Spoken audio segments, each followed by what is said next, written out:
आज भी अगर किसी का दिल टूटता है तो वो ये गाना जरूर लगा लेता कि तू प्यार है किसी और का, और है किसी और का, तुझे चाहता कोई चाहता और। कोई चाहता कोई और। मेरा सब कुछ खत्म हो गया था। फादर। फादर की डेथ हुई, गुलशन कुमार की किलिंग हुई, नदीम श्रवण कंट्री छोड़ दिए। सर मैं कुछ गानों के नाम लूंगा जी। और मैं चाहूंगा कि आप उनके पीछे की कहानी कहें, क्योंकि अब तो प्रकाशित हो गई है तो आप बता भी सकते हैं वो कहानियाँ।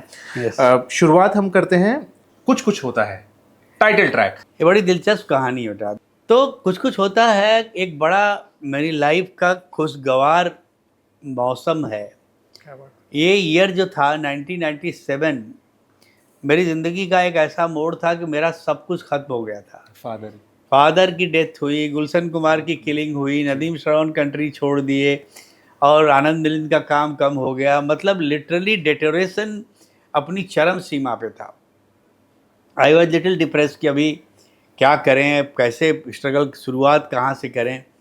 सो मैं बनारस गया था पिताजी के सारे ख़त्म करने के लिए। वहाँ से जब लौटा तो पहला फ़ोन आया यश चोपड़ा जी का कि समीर एक नया लड़का एक फ़िल्म बना रहा है, तो मैं चाहता हूँ फ़िल्म लिखो, बहुत बढ़िया कहानी है और घर का, हमारे ही घर का बच्चा है, उसका नाम है करण जौहर।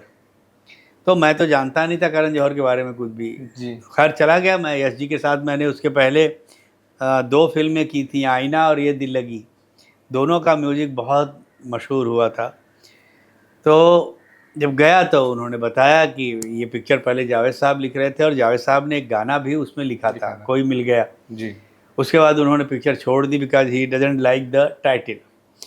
तो इसने पहला गाना ही मुझे टाइटल दे दिया और उसने कहा कि देखो सर, मैं आपको इसलिए मैंने बुलाया है कि मैं ये कॉलेज गोइंग बच्चों की कहानी है।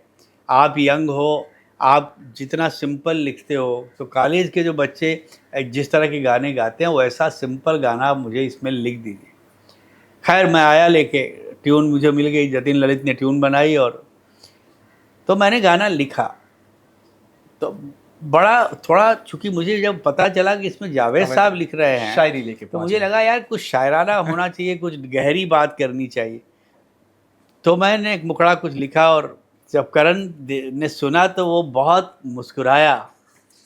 बोला सर, हमने तो आपसे कहा था कि आप आसान लफ्ज़ों में और सीधी सादी बात करिए, आप तो साहिर और शैलेंद्र से भी गहरी बात पे चले गए, तो प्लीज़ मुझे ये चीज़ मत दीजिए, मुझे सिंपल गाना दीजिए। आई वॉज लिटिल डिप्रेस कि यार बड़ी मेहनत करके मुखड़ा लिखा था, अभी क्या करूँ। खैर मैं आया तो फिर वो मैंने वो तुम पास आए यूँ मुस्कुराए, तुमने न जाने क्या सपने दिखाए, अब तो मेरा। तो जैसे ही सुना he jumped from one sofa to another sofa and says कि सर ये है गाना मेरा। अब मेरे दिमाग में और कीड़ा। मैंने सोचा यार ये इसको पसंद तो आ गया, मगर ये बहुत सिंपल है कि तुम पास आए यूँ मुस्कुराए, तुमने न जाने क्या सपने दिखाए, अब तो मेरा दिल जागे ना सोता है, क्या करूँ हाय कुछ कुछ होता है। सो मैंने उससे पूछा कि करण यार मुझे बहुत सिंपल लग रहा है, if you will tell I can do little better job. So वो मुस्कुराया and that day I felt कि ये डायरेक्टर बहुत बड़ा होने वाला है, क्योंकि इसका कन्विंसिंग पावर और इसका कन्विक्शन इतना ज़बरदस्त है। उसको ये लगा कि जो मुझे चाहिए वो मिल गया। अब मुझे बेटर, वर्स्ट, गुड, बैड कुछ चाहिए नहीं। ये मेरी सिचुएशन है, ये मेरे कैरेक्टर है और उनके हिसाब से मुझे मेरा गाना मिल गया है। So please you don't confuse me. मैं जो आपसे बोल रहा हूँ आप केवल आगे अंतरे लिख दीजिए, बस इसको छेड़िए मत। सो अब जब लोगों ने इस गाने को फिर उतना ही सराहा, उतना चाहा, तो मुझे लगा कि नहीं, उसका कन्विक्शन जो था वो एब्सोल्युटली राइट था। सर आजकल थोड़ा रीलों का ज़माना है, रील्स स्क्रॉल करते हैं लोग, और आज भी अगर किसी का दिल टूटता है या ब्रेकअप होता है अगर हम कहें, तो वो ये गाना ज़रूर लगा लेता कि तू प्यार है किसी और का, तुझे चाहता कोई और।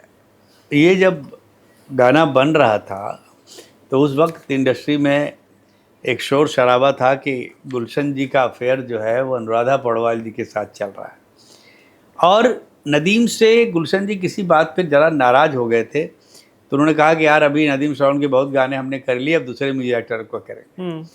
तो नदीम भाई को जब पता चला तो मैंने बोला भाईजान यार गड़बड़ हो गया, गुलशन जी बेचारे हमारा बैकबोन थे, अरे बोले तू फिक्र मत कर, मैं तुमको मैं बताता हूँ, आज ही मैं चलूँगा गुलशन जी से मिलूँगा और एक ऐसा गाना उनको सुनाऊँगा जो वो रिकॉर्ड करेंगे ही करेंगे, मगर वो काम करना होगा तुमको। बोले कि तुमको पता है गुलशन जी के अफेयर के बारे में? हमने बोला हाँ पता है।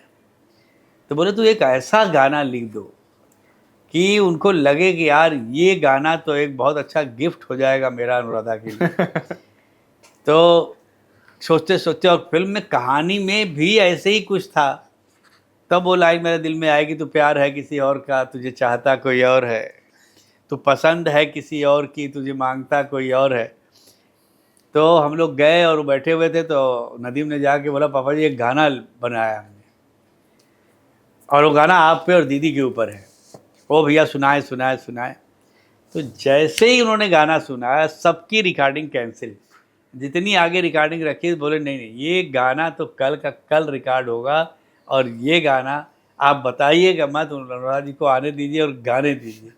और वही हुआ, फिर वो गाना सबको इतना पसंद आया, और फिल्म में भी वो गाना इतनी अच्छी तरह से आया था। और महेश जी को तो वैसे भी म्यूजिक का इतना कमाल का सेंस होता है कि वो हर गाने को कहानी के साथ ऐसा बुन देते थे उसको एक दूसरे के लिए कि वो लगता ही नहीं था कि एक कहानी का पार्ट नहीं।